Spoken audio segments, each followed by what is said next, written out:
हे guys, welcome back to my channel with Arpita.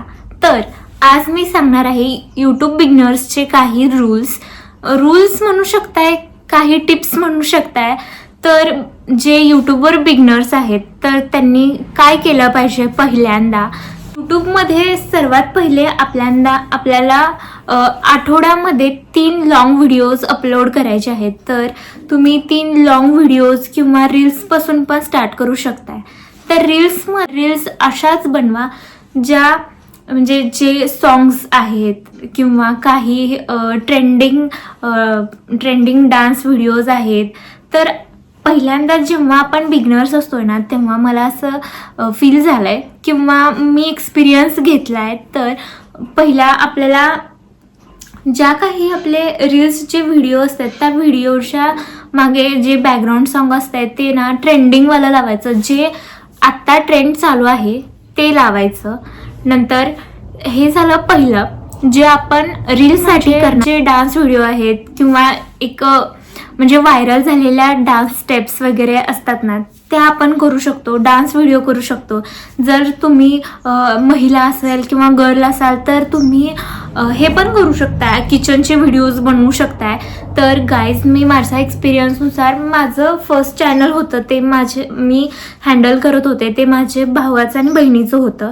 त्याच्यावर पण खूप ग्रो केल्यानंतर ना मी माझं स्वतःचं चॅनल खोललं आहे. सो त्याच्यावर पण मी आता ग्रो करत आहे. तर मला थोड्याशा दिवसांमध्ये इतकं असं हे जाणवलं की म्हणजे मी पण ह्या टिप्स फॉलो केल्या आहेत. त्यामुळे मला पण असं वाटतं की तुम्ही पण हेच करा जर तुम्ही बिगनर्स असाल. यूट्यूबवर खूप सारे असे व्हिडिओज असतात की बिगनर्सनी किंवा आत्ता ज्यांचे व्हिडिओज हे व्हायरल होत नाही आहेत किंवा त्यांना व्ह्यूज येत नाहीत, तर त्यांच्यासाठी खूप असे व्हिडिओज बनवलेले आहेत की त्यांनी व्हिडिओ टाकण्याआधी अनलिस्ट करावा किंवा प्रायव्हेट करावे.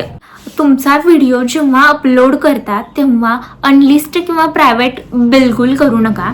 जेव्हा आपला एक अल्गोरिदम ठेवा, कन्सिस्टन्सी ठेवा.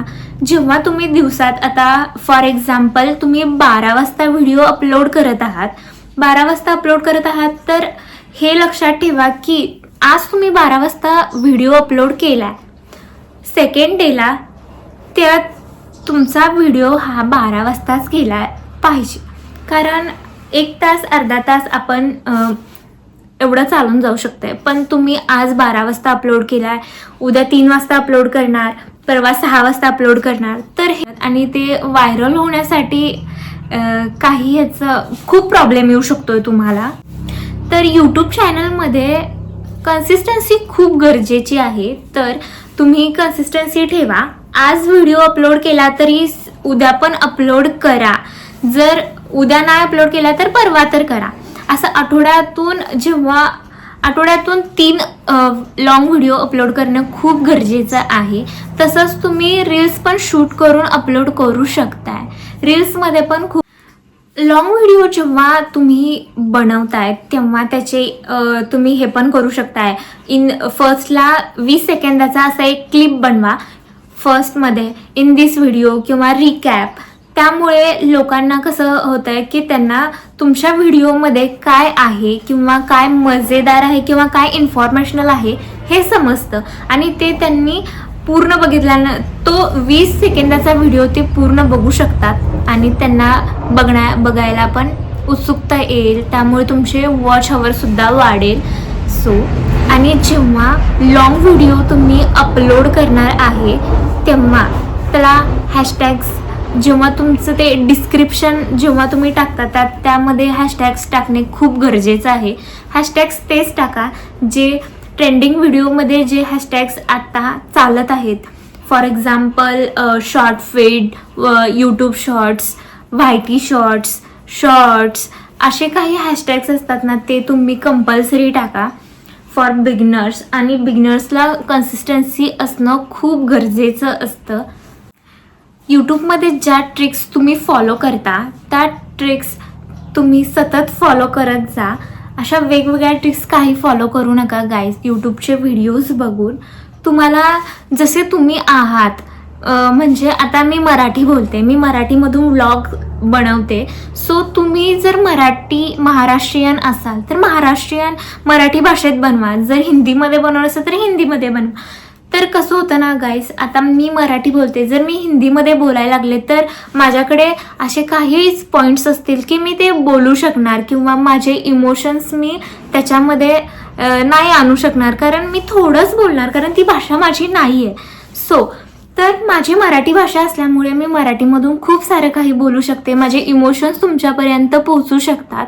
आणि असं काही आहे ना की आपण महाराष्ट्रीयन किंवा मराठी लोक कनेक्ट करू शकतो. सो मला असं वाटतं की तुमची जी स्वतःची लँग्वेज आहे तीच तुम्ही यूज करा व्लॉगमध्ये. आणि व्लॉगमध्ये पहिल्यापासून तुम्ही जसे आहात तसेच राहा. तर जसे तुम्ही आहात तसे राहिल्याने लोकांना असं छान वाटतं, तुमची पर्सनॅलिटी दिसून येते आणि तुम्ही कनेक्ट पण करू शकता लोकांसोबत पटकन. सो हे काही थोडेसे पॉईंट्स आहेत यूट्यूबचे. आणि मला असं वाटतं की जेव्हा तुम्ही व्लॉगिंग स्टार्ट करता तेव्हा आपण कसं आपल्याशी बोलत असतो. तर गाईस, तुम्ही जेव्हा कंटेंट बनवत असता तर कंटेंट असेच निवडा जे काही प्रोडक्टिव्ह असतील किंवा ऑडियन्सला आवडतील आणि असे म्हणजे की तुम्हाला असं छान वाटेल ते व्हिडिओ बनवून पण आणि काही प्रोडक्टिव्ह करून पण. तर यूट्यूबचे असे काही रूल्स आहेत. सो तुमचं हाफ मॉनिटायझेशनला तुम्हाला 500 सबस्क्रायबर्स कंपल्सरी आहे आणि 500 सबस्क्रायबर्ससाठी तुम्हाला 4000 वॉच हवर हा कंपल्सरी आहे. तर 4000 वॉच हवर कंप्लीट करण्यासाठी तुम्हाला लॉंग व्हिडिओज टाकावे लागतील, कारण लॉंग व्हिडिओमधलाच वॉच हवर हा धरला जातो, ह्याच्यामधला धरला नाही जात, शॉर्ट्समधला धरला नाही जात. तर तुम्ही